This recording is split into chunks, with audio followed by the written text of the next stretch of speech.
Good morning. Good morning. Welcome to First Church Unitarian here in Littleton, Massachusetts. My name is Lara Hoke, pronouns she, her, and I'm so happy and lucky to be the minister serving this incredible congregation.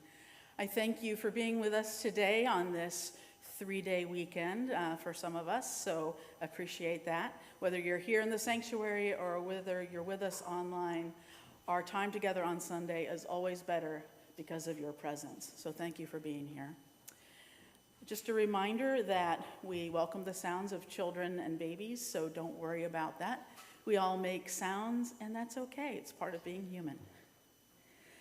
Today I should say, our Director of Religious Education, Thea Shapiro, is having a very well-deserved Sunday off, and she is visiting her first grandchild, so yay. Good for Thea. Hope she's having a great time. Today we are having our Indigenous Peoples Sunday, something we do annually. And this is the first time since I've been with you, since 2018, that I haven't shared this Sunday with our beloved Lorinda Morimoto, who is from Ojibwe heritage and always spoke to us on Indigenous Peoples Day, so I know I won't be the only one missing her this morning. So we think of her today. And I'll let you know, although an email will also go out to the listserv, that we will have a celebration of life for Lorinda on Saturday, November 1st at 2 p.m. So make a note of it, but as I say, an email will come around. Today, if you need some pastoral care, you can always reach out to me, or you can also reach out to one of our wonderful lay pastoral ministers. And today's lay pastoral minister is Ann Donald, who is always with us online on Zoom. And our other wonderful lay pastoral ministers are Jan Dustin, Linda Kaler, and Patty Sardella. So you can always reach out to them as well. And with that, I will turn it over for Community Matters to Jim Naring? I don't know.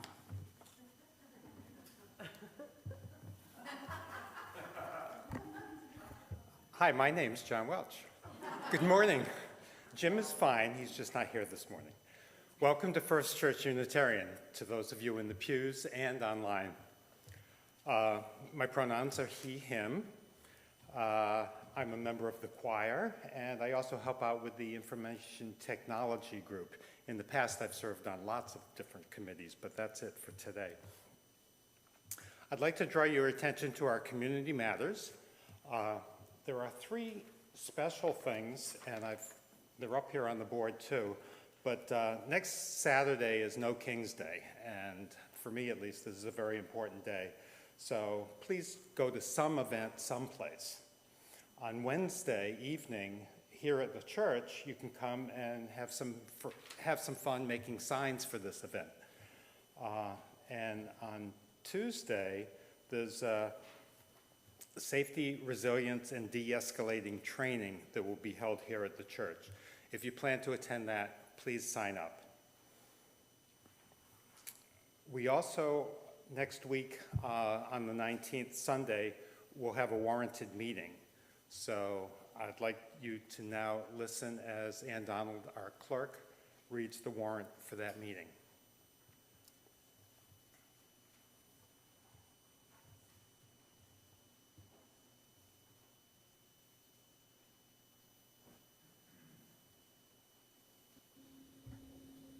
Hi, I'm Ann Donald, your clerk. First, the voting list is now available on our website as well as posted at the church. I am notifying you, the members of First Church Unitarian, lawfully entitled to vote in its affairs, to meet in person in the sanctuary or on a Zoom call. The link will be provided after church services on October 19 at 11:30 a.m. following the Sunday service, and a brief social time to act on the following articles. First, to review and accept the minutes from the May 18, 2025 warranted meeting. Second, to consider the disposition of the fiscal year 2025 operating surplus of $45,558. Third, to transact any other business that may lawfully come before said meeting. Thank you. And now, please silence your phones if you haven't. And after the service, join us for fellowship hour. Follow the crowd through this door and down the stairs. Please be aware of other people in the tight spaces going to the vestry. Welcome to church.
Recognize whose lands these are on which we stand. Ask the deer, turtle, and the crane. Make sure the spirits of these lands are respected and treated with goodwill. The land is a being who remembers everything. You will have to answer to your children and their children and theirs. The lands and waters they gave us did not belong to them to give. Under false pretenses we signed. After drugging by drink we signed. With a mass of gunpowder pointed at us we signed. With a flotilla of warships at our shores we signed. We are still signing. We have found no peace in this act of signing. We say, put down your papers, your tools of coercion, your false promises, your posture of superiority, and sit with us before the fire. We will share food, songs, and stories. We will gather beneath the starlight and dance and rise together at sunrise. The words of Joy Harjo, the first Native American to serve as Poet Laureate of the United States. Let us worship. And as a reminder, we are on the land of the Neshoba Praying Indians. This morning, I would like to invite Tucker to come up and light our chalice. And as Tucker lights the chalice, please say with me the words of our covenant. Love is the spirit of this church, and service its law. This is our great covenant, to dwell together in peace, to seek the truth in love, and to help one another.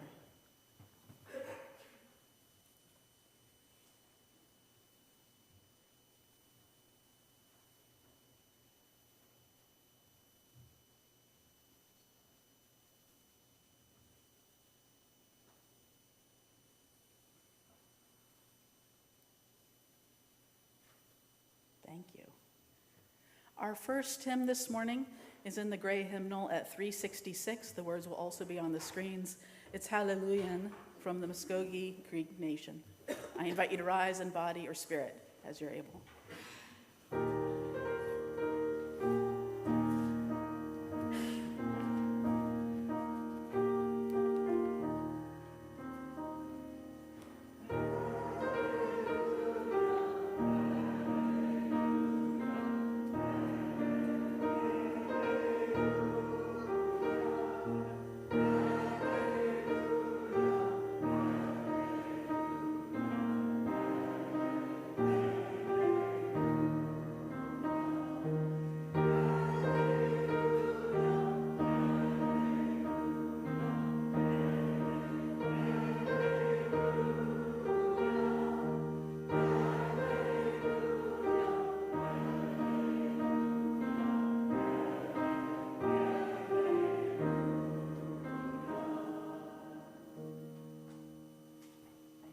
Please be seated.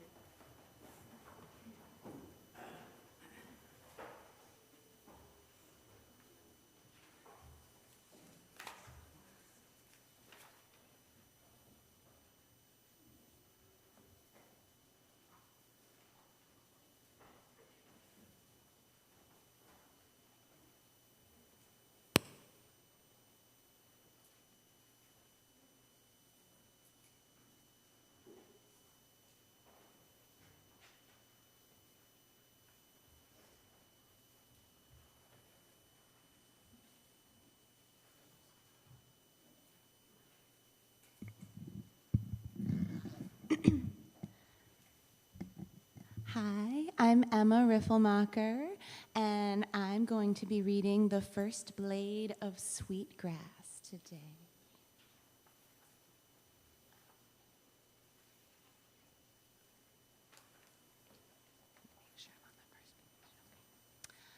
As grandmother's blue truck crested the hill, Muscogee saw the ocean for the first time that day. The water's surface sparkled in the sunlight.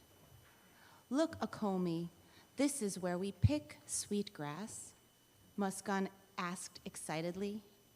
Yes, Muscoge's grandmother said, sweetgrass grows in the salt marsh where the river meets the ocean. My grandmother brought me here when I was a girl. She was my first sweetgrass teacher. Every summer, I would help her pick sweetgrass to weave into her baskets. Our people have been coming here to pick sweetgrass for generations. We call it Wellamahaskil, and we use it in ceremony as well as baskets. Sweetgrass is a spiritual medicine for us. Walking into the marsh, Muscogee saw the grass dance in the wind. All the grasses shone bright against the sun. Akomi, how will I tell which grass is sweetgrass? She asked. All the grass looks the same. I'll show you, Tuss, said grandmother, but then you must try to find it on your own while I pick enough sweetgrass for the baskets I will sell next summer. Grandmother stopped in the shade of a tree and put down their bag. This is where we'll pick, she said. It's important to remember that we never pick the first blade of sweetgrass we see. If we never pick the first blade, we will never pick the last one. We must always make sure there will be sweetgrass here for the next generation. Come here, Tuss, grandmother said. Bend down and look at the grasses closely. Sweetgrass has a shiny green tassel and blades and a purple stem, and it gives itself to you. If you tug lightly on a piece of sweetgrass, it will let go. If you have to pull hard, you are not pulling sweetgrass. I see, Akomi, Muscogee said confidently. I know how to pick sweetgrass. Muscogee got down on her knees and was enveloped by grass. She could see her grandmother's head through the tips of the tall grass. The air felt cooler close to the ground, and the thin whine of mosquitoes grew distant. Muskan looked for the purple-stemmed sweetgrass, but all the grasses looked the same. Frustrated, she started to pull at any stems she could reach. Some broke off where she tugged, others pulled out of the soil. Muskan stood up with a handful of grass. "Okomi, look at all the sweetgrass I picked," she said. Grandmother smiled. "Tuss, that's a good first try, but that's not sweetgrass. I'll show you again." She knelt beside Muskan and said, "First, you have to look at the different grasses and get to know them. Do you see this grass with a thick stalk and a light green color? That's not sweetgrass. This plant has a small white flower. That's not sweetgrass either. Sweetgrass is a shiny emerald green with a purple bottom in the middle. Sit here and take your time. Your ancestors are here with you. My grandmother is here with you, helping you." Muskan sat in the cool air and watched the colors of the grass shift in with the wind. A large bird flew into the marsh, then glided onto the water. She looked at her grandmother and saw that she had already picked a lot of sweetgrass. Muskan closed her eyes and thought about her grandmother as a little girl in this very same place. She thought about her ancestors here in the marsh. Slowly, the smell of the sweetgrass drifted by her. It was the same sweet hay smell that was in her grandmother's basket room. Muskan opened her eyes and smiled. In the distance, she could see her ancestors picking sweetgrass in the marsh with her. She looked down at the grasses again. The beautiful emerald green color of the sweetgrass popped out of all the other grasses. She could see it. Muskan reached eagerly to pick the first blade of sweetgrass she saw, but then stopped. Remembering her grandmother's words, Muskan reached past the first blade of sweetgrass and tugged lightly on the next one. She felt the roots let go of the soil as the grass gave itself to her hand. "Look, Okomi, I have sweetgrass," Muskan exclaimed. "Kuli kisit tuss, that's right," Grandmother said. "Next, I will teach you how to braid the sweetgrass for baskets." Muskan picked while cat paws of wind chased each other in darker fans on the blue bay. She was excited to get home and show her parents all the sweetgrass she had picked. Perhaps next summer, she could teach her younger sister, Alamasit, how to pick sweetgrass. Thank you.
Robin Wall Kimmerer is a Potawatomi botanist, author, and the director of the Center for Native Peoples and the Environment at the SUNY College of Environmental Science and Forestry.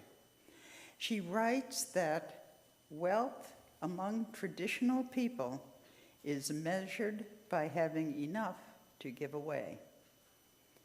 Thank you for sharing your wealth with First Church Unitarian by giving away some of your time and talent to support our ministries.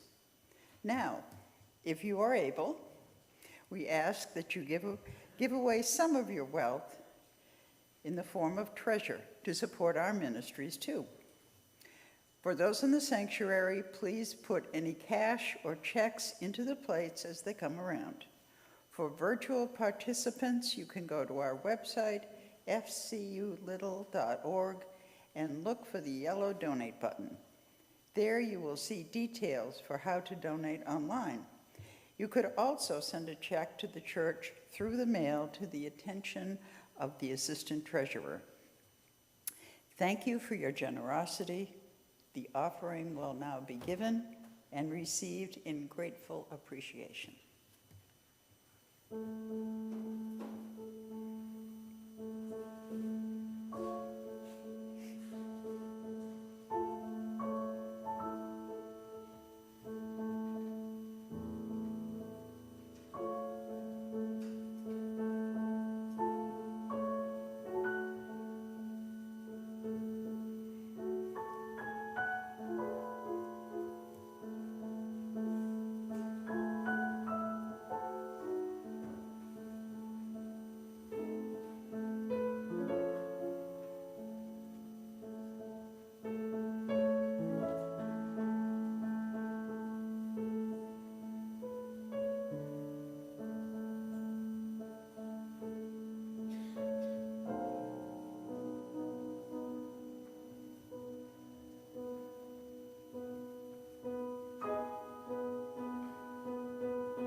Please join with me in the words of our community response.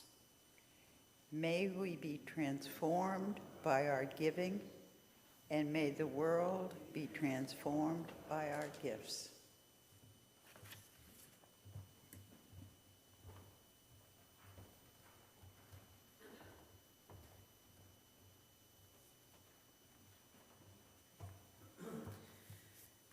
Many weeks we have a special time to share those cares dearest to us with this gathered beloved community. If you have any special joys or concerns or sorrows that are dear to you this morning that you would like to share. If you're in the sanctuary and you're able, we ask that you come to the microphone and say your name and let us know briefly how we might direct our thoughts, prayers, and healing wishes.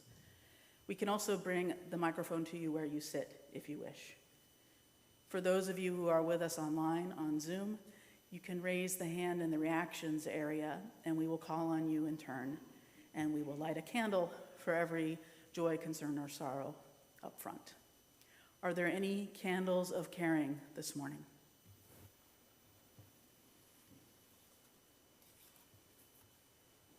Once again, we have come together in love and trust, sharing those cares dearest to us with this gathered, beloved community. Let us hold in our thoughts and our prayers all those joys, concerns, and sorrows that were spoken aloud, as well as those that remain unspoken, as we share together in a time of sacred silence.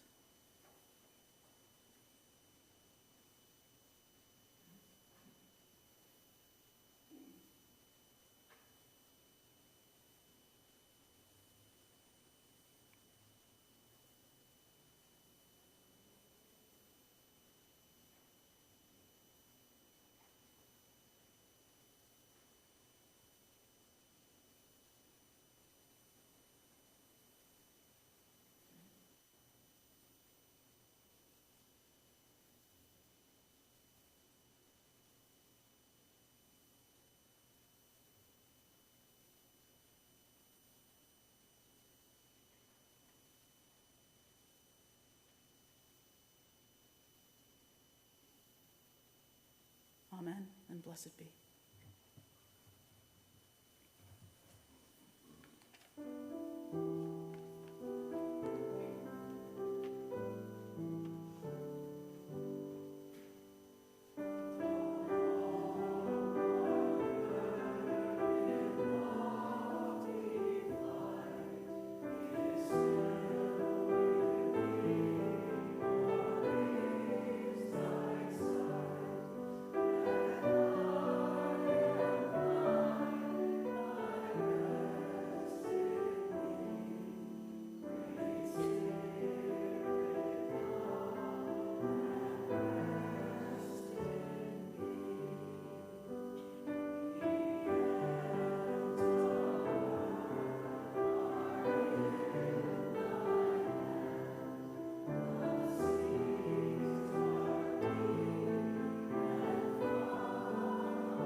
In this 21st century, there has been a lot of talk about cancel culture.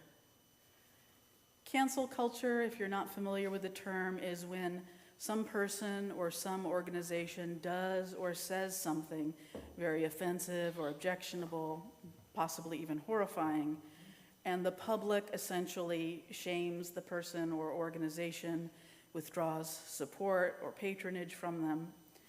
It sometimes involves boycotting a product or no longer watching or listening to a particular artist, that sort of thing. It's meant to be a way to hold powerful or notable people and organizations accountable for harmful behavior. Though sometimes canceling someone can feel cruel or over the top or like a disproportionate punishment, it feels a little different when we're talking about somebody who is gone. But one thing I think of for people who are living is, how does one come back from being canceled? How long must one be held accountable in that way? How do you get uncanceled? But today I'm considering cancel culture in light of Christopher Columbus and the indigenous peoples of the Americas. And among those who are progressives, and I do believe among most Unitarian Universalists, Christopher Columbus has essentially been canceled. And so Columbus Day essentially has been canceled. We side with the oppressed, not with the oppressor, and that leaves us firmly to side with the indigenous peoples of the Americas. And I'm making the assumption that most of you in the pews and online know about at least some of the behaviors that have led to Columbus being canceled.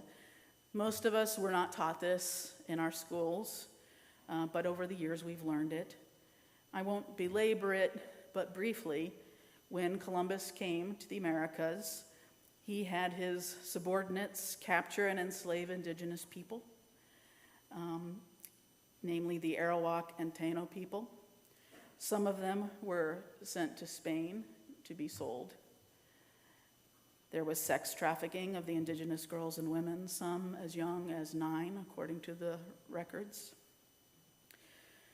There was horrible violence, mutilation, and murder. Specifically, he required indigenous adults to find gold, and if they didn't meet the quota, their hands would be cut off. Sometimes the Arawak and Taino people were knifed for no real reason, or just for sport, or, quote, to test the sharpness of their blades.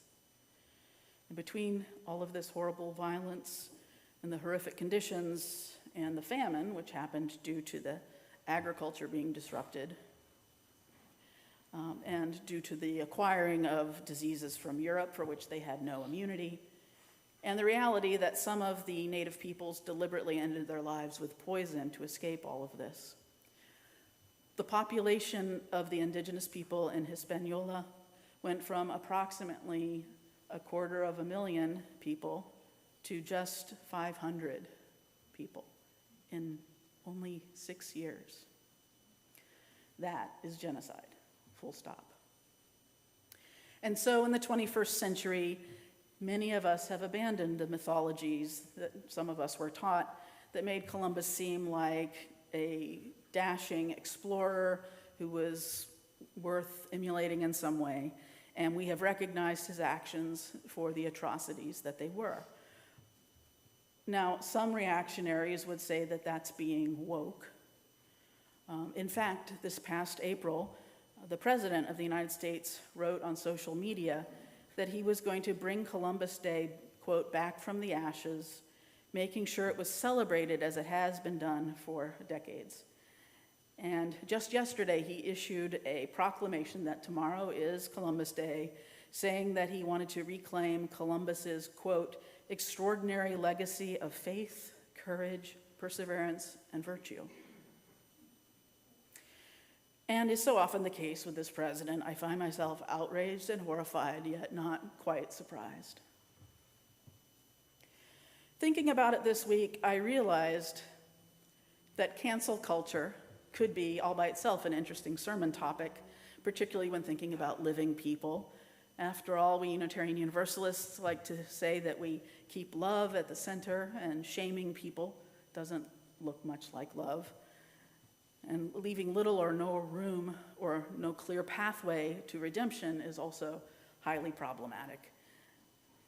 And so when it comes to living people, we would want to move from cancel culture to what some call call-out culture, which is calling people back into good behavior and right relationship. Or in our case, it would be calling them back into covenant here. So that could be a sermon someday. But Columbus is long gone. He died in 1506, almost 520 years ago. It causes him no harm in reality when we cancel him or his day. It isn't problematic in the same ways. What would be problematic would be to honor him in spite of the horrific atrocities that he perpetuated. And there are so many people that could be celebrated for acts of kindness and extraordinary courage in a humanitarian sense. Why in the world would we celebrate a perpetrator of torture and genocide? What the president and others who want to celebrate Columbus are really doing is canceling the humanity and the worth of those that he tortured and murdered. And it isn't true that we're canceling the history of it. It isn't true that we're canceling the historic record when we say no to Columbus Day. In fact, we're embracing the full history of it, which isn't so pretty, which includes so many atrocities, and therefore means that we don't want to celebrate this person. It absolutely does not mean that we want to forget him. We need to remember him and what he did, because we never want such things to happen again. And because we know that, in fact, such things do still happen in this world. It's important to remember Columbus and say never again, and work to make that a reality. So, in fact, we can go ahead and remember Columbus tomorrow and say never again. And if we want to celebrate something positive tomorrow, since it is for some a holiday, we can certainly celebrate Indigenous peoples who have so often been mistreated and underappreciated. And there's no shortage, of course, of contributions there to celebrate. And here at FCU, we have used this occasion of Indigenous Peoples Sunday to lift up Indigenous peoples for many, many years. Today, as of all these Sundays, we lift up at least a bit of the music, a few of the words, a few of the stories. And I am sorry that this year I spent some of this precious time remembering the horrors of Columbus. But if there's a movement afoot to pretend once again that he's a great man to be celebrated, I will remind everyone that needs reminding that no, he is not. You might be interested to know that as of this year, 30 states recognize Columbus Day in some form. 20 of those states make it a paid holiday for state workers. There are 3 states and Washington, D.C., the 3 states being New Mexico, Maine, and Vermont, that officially celebrate Indigenous Peoples Day instead. There are 3 states that honor both Columbus Day and Indigenous Peoples Day officially, and that's Nebraska, Pennsylvania, and Rhode Island. Massachusetts, I guess you're wondering, do you know? Columbus Day is, in fact, the state holiday tomorrow. Columbus Day, not Indigenous Peoples Day. Some cities, like Boston, and some towns celebrate Indigenous Peoples Day officially. And I'm happy to say that here in Littleton, Massachusetts, at least according to the website, tomorrow is Indigenous Peoples Day, which is wonderful. And I'm guessing that the awareness that this town seems to have about the Neshoba praying Indians being here for so long before us helped to make that a reality. I think that the symbolism of this, Columbus Day, Indigenous Peoples Day, can be very important. Celebrating a perpetrator of violence against Native Americans can feel like a canceling of the humanity and worth of those people. And in that way, it can sometimes cause harm. And lifting up Native Americans instead has the potential to be truly affirming in important ways.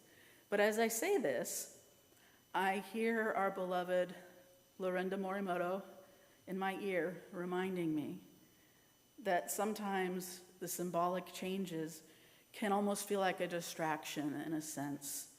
She would remind us, as she did some years, that when we focus on symbolic changes about atrocities that occurred hundreds of years ago, if we don't also lift up modern day and present day atrocities, we're missing the mark.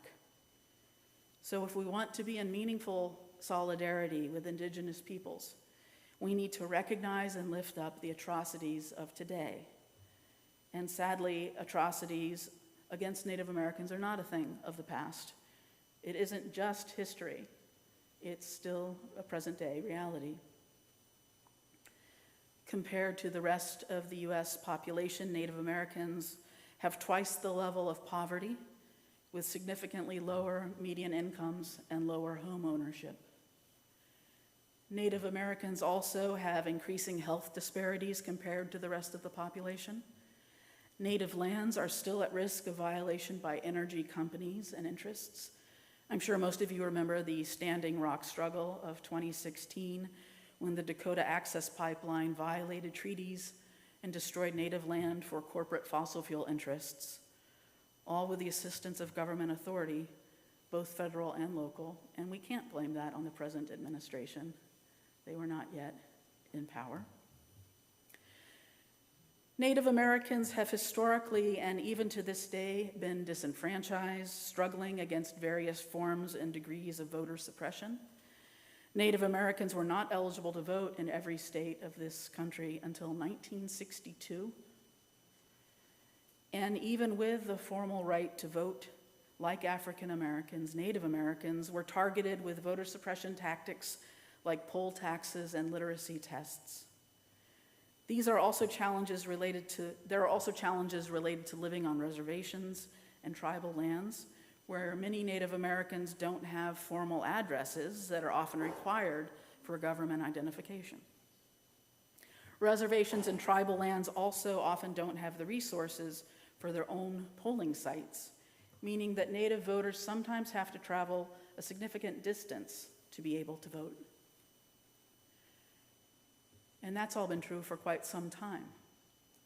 Now, under this current administration, what has changed? Kind of gets lost in all of the things that we're trying to keep up with in the news. Well, there are, of course, the symbolic issues like reclaiming Columbus, and the administration also brought back the name Mount McKinley rather than the traditional name Denali, which had been brought back. And you know that the president calls our senator Pocahontas as an insult, which is pretty offensive on lots of levels. I'm sure there's more symbolic stuff, but there's that.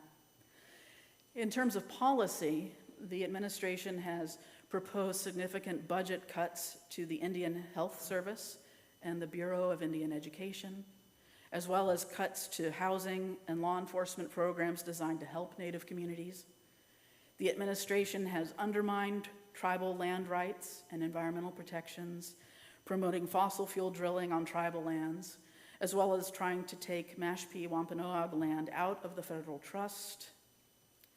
And you probably won't be too surprised to hear that ICE officers have been caught racially profiling and even detaining Native Americans. And even though Native Americans were granted U.S. citizenship in 1924, this administration, in its zeal to end birthright citizenship, has reached back to and cited a 19th century lawsuit that denied U.S. citizenship to Native Americans. And the use of this old lawsuit has understandably raised concerns in some Native communities about what their status would be going forward. So Native American struggles are real and present, and that's just some of it. As Unitarian Universalists, it is important that we are in meaningful and soulful solidarity with Native and Indigenous peoples, following their lead in the struggle for civil liberties and civil rights. At FCU, we need to continue to pursue the work of building a relationship with the Native peoples, in particular the Neshoba Praying Indians and others whose lands we live and work on. And we need to side with love, siding with our Native siblings in their struggles for justice. Tomorrow, in honor of Indigenous Peoples Day, on our listserv and through our social media sites, I will be sending out some ways you can take action right now, so look for that. And don't let anyone tell you that you're canceling Columbus. You're remembering what he did and vowing never again. And you're instead choosing to lift up and celebrate Native American contributions. Don't let anyone cancel Indigenous humanity and worth. I want to close with some of our beloved Lorinda Morimoto's words from her 2020 Indigenous Peoples Sunday reflection back in the heart of COVID online. She said, "I wonder how our world would be were we to adopt Indigenous ways of communicating and being, especially during very heated, tense times of serious conflict. There are some similarities to our FCU's covenant of right relations and Indigenous ways. One thing that does happen when communicating in this more focused way," she said, is how our Indigenous way of being really slows things down. I wonder if we are able to spend even a fraction of our time together endeavoring to practice this kind of mindfulness. Or are the forces of the busy-paced, rather frantic white supremacy culture too much of a barrier? May we all at least take some quiet time to listen, even just to ourselves, she said. I wrote a note to myself one time to remind me of the importance of this. Perhaps when I stop distracting myself, I'll discover myself. Thank you, Lorinda. And may it be so. Blessed be, and amen. Our closing hymn, oops, I had it here somewhere. Our closing hymn is number 1069 and the teal hymnal, Ancient Mother. It's from a traditional Navajo prayer. Words also on the screens. I invite you to rise in body or spirit.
For our closing words, as is our tradition, if you and the person next to you are comfortable with it, you can hold hands or touch feet or elbows, anything that works for you, or simply raise your hands and feel the energy between us and those who are with us online.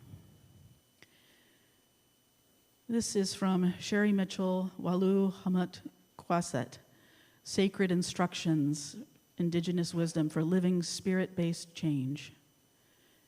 She writes, "We are all tied to a lineage of love that has existed since time immemorial.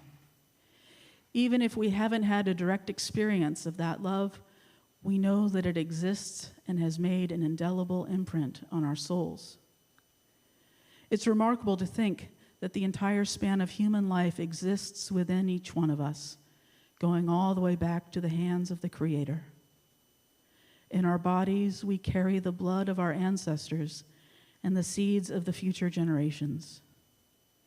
We are a living conduit to all life.